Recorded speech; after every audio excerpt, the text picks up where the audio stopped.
Hello everyone. मैं doctor वत्सला शर्मा फिर एक बार अपनी विधि की पाठशाला में आप सभी का स्वागत करती हूँ।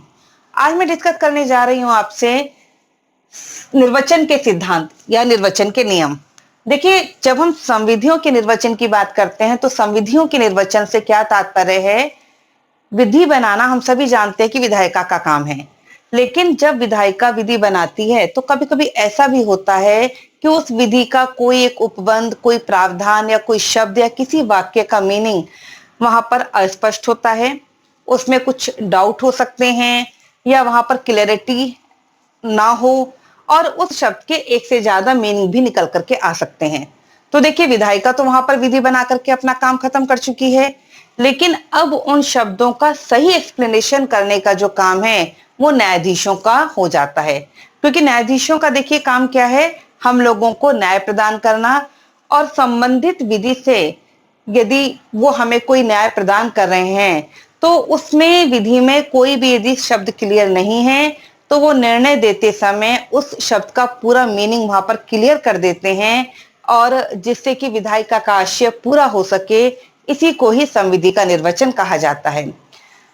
इन संविधि का निर्वचन करते समय न्यायाधीश जो जो सिद्धांत प्रयोग में लाते हैं वो सभी संविधि के निर्वचन के सिद्धांत या नियम कहलाते हैं। तो चलिए आइए जानते हैं क्या क्या सिद्धांत हैं। देखिए, सबसे पहले हम बात करने जा रहे हैं लिटरल रूल यानी कि शाब्दिक नियम की। हमें यहाँ पर नाम से क्लियर हो रहा है शाब्दिक नियम। इसको व्याकरणिक व्याकरणिक यानी कि ग्रामेटिकल रूल भी कहा जाता है। यदि विधायिका द्वारा बनाई गई विधि के शब्द बिल्कुल क्लियर हैं, वहां पर कोई डाउट नहीं है, वहां पर कोई भी अनसर्टेनिटी नहीं है, या यदि डिक्शनरी उठा करके देखा जाए तो उस शब्द का जब एक ही मीनिंग निकल करके आ रहा है तो वहां पर न्यायाधीशों की यह जिम्मेदारी बन जाती है कि वो उसी शाब्दिक अर्थ पर ही पूरे के पूरा निर्णय अपना दे। मतलब यहाँ पर न्यायाधीशों को मनमाना निर्वचन करने की अनुमति नहीं प्रदान की गई है यदि विधायिका में प्रयुक्त शब्द सीधे सीधे विधानमंडल के आशय को बता रहे हों। ये निर्वचन का सबसे पहला नियम है, सबसे सुरक्षित नियम है। जब ये नियम नहीं काम करता है तभी निर्वचन के अन्य नियमों की सहायता लेनी पड़ती है। सेकंड देखिए, बात करते हैं हम गोल्डन रूल, जिसको कि निर्वचन का स्वर्णिम नियम कहा जाता है। कई बार देखिए ऐसा होता है कि कहने को तो लिटरल रूल लगा दिया गया, यानी कि शाब्दिक व्याख्या वहां पर कर दी गई, पर शाब्दिक व्याख्या करने के बाद में ऐसा देखा गया कि जो व्याख्या की जा रही है उससे विधानमंडल का आशय पूरा नहीं हो पा रहा, यानी कि वो वहां पर क्लैरिटी नहीं आ पा रही है। तो तब जजेस क्या करते हैं, वो थोड़ा सा अपना लॉजिक लगाकर, देखिए यहाँ पर लॉजिक का मीनिंग क्या है, वो उसको पूरा नहीं चेंज करेंगे, उसको थोड़ा सा हल्का सा घुमा फिरा करके, थोड़ा सा उसको चेंज करके लेजिस्लेशन का इंटेंशन जब बताने की कोशिश करते हैं जिससे कि लोगों को प्रॉपर जस्टिस मिल जाए, तब इसको गोल्डन रूल कहा जाता है और ये निर्वचन के सिद्धांतों में प्रयोग होने वाला सबसे ज्यादा महत्वपूर्ण तरीका है। थर्ड देखिए, हम बात करें मिसचीफ रूल की। मिसचीफ रूल, जिसको कि हिंदी में अनिष्ट परिहार का नियम या रिष्ट का नियम कहा जाता है। मिसचीफ का मतलब गलती। मिसचीफ रूल में अक्सर ऐसी विधियों के बारे में बात आती है जो समाज में चली आ रही किसी त्रुटि या किसी कमी या किसी चीज को सुधारने से संबंधित होगी।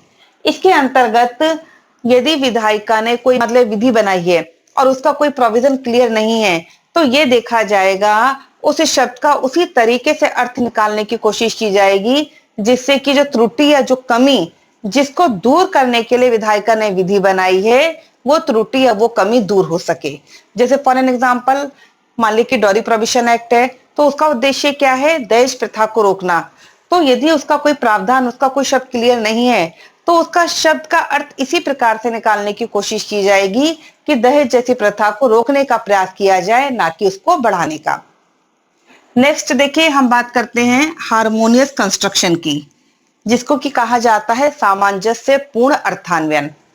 कई बार देखिए विधायिका जो विधि बनाती है उसके अलग अलग प्रावधानों में या अलग अलग धाराओं या अनुच्छेदों में इस तरीके से बात निकल करके आती है कि कहीं पर तो हमको ये लगता है कि विधायिका हमको कुछ पॉजिटिव चीजें प्रोवाइड कर रही है, लेकिन जब उसके किसी और प्रोविजन को देखा जाता है तो वहां पर लगता है कि नहीं, विधायिका हमको चीजें प्रोवाइड ना करके वो हम पर रेस्ट्रिक्शन लगा रही है, हम पर वो रोक लगा रही है। लेकिन ये तो देखिए संभव ही नहीं है, ये तो पॉसिबल ही नहीं है ना कि विधायिका एक हाथ से हमको देख करके दूसरे हाथ से किसी चीज को वापस ले ले। तो देखिए अब इन कंडीशंस में उन दो प्रोविजन के बीच में, देखिए इससे पहले जितने मैंने आपको नियम बताए, लिटरल हो चाहे गोल्डन हो चाहे मिस्चीफ हो, इनमें मेनली एक शब्द हो सकता है, लेकिन जब हम हार्मोनियस कंस्ट्रक्शन की बात कर रहे हैं तो यहाँ पर हार्मोनी एक से ज्यादा प्रोविजन या एक से ज्यादा शब्दों के बीच में बिठानी होगी। तो देखिए यहाँ पर जैसे मैंने आपको बताया कि विधायिका एक हाथ से दे करके दूसरे हाथ से हमको वापस तो लेगी नहीं, तो यहाँ पर न्यायाधीश अब क्या करेंगे, विधि के जो दो उपबंध जिनमें भी क्लैश हो रहा होगा उनका एज इट इज मीनिंग निकालने की कोशिश करेंगे कि वो बातें विधायिका ने विधि बनाते समय किस संदर्भ में विधि में वो चीजें प्रयोग की गई हैं। कई बार ये भी होता है कि कोई एक बात सामान्य तौर से कही गई हो और दूसरी कुछ विशिष्ट रूप में। तो देखिए सामान्य चीजों को अलग रखना होगा, विशिष्ट बातों को अलग रखना होगा, और ये सब एक्सप्लेन करने का काम किसका होगा, यानी कि दोनों उपबंधों के बीच में तालमेल सामंजस्य बिठाने का काम किसका होगा, ये न्यायपालिका का होगा।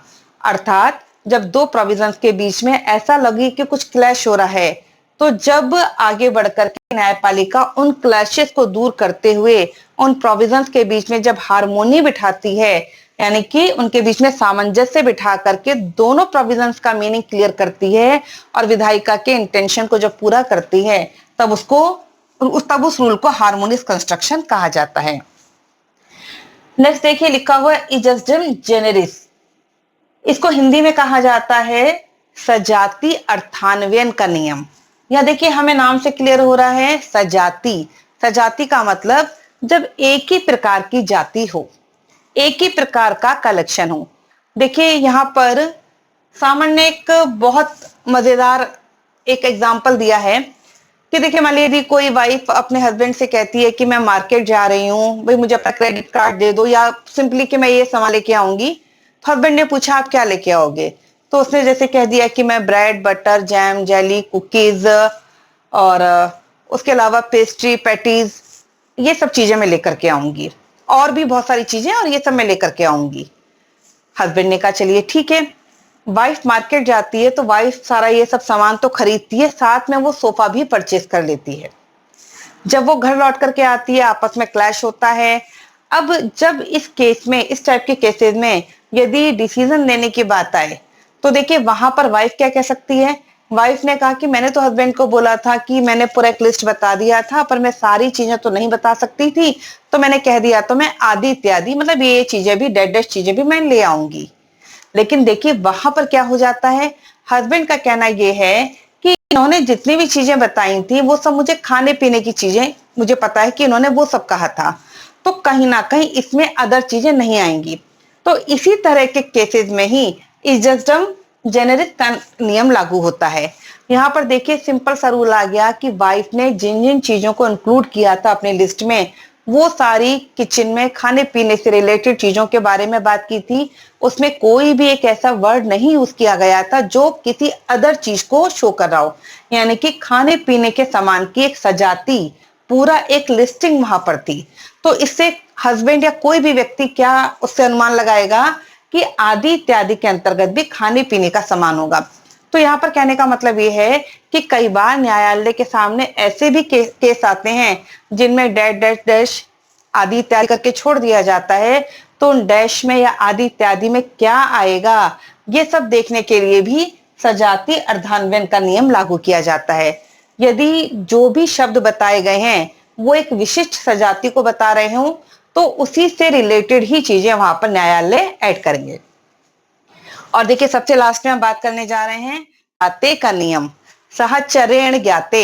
हिंदी के दो शब्दों से मिलकर के बना हुआ है सहचर्य ज्ञाते। देखिए साहचर्य का मतलब होता है एक दूसरे के साथ से, और ज्ञाते का मतलब जानना, एक दूसरे के सहयोग से जानना। कई बार क्या होता है, विधायिका जब विधि बना रही है तो विधि में क्या होता है, एक साथ 2 या 3 या 4, 2 शब्द तो नहीं यहाँ पर ले सकता है, मेनली 3 या 4 शब्द प्रयोग में आ जाते हैं। अब उनमें से क्या है, 3 शब्द का तो मान लिया मीनिंग क्लियर है, 3 शब्द का मीनिंग क्लियर है और वो आपस में एक दूसरे से रिलेटेड भी हैं।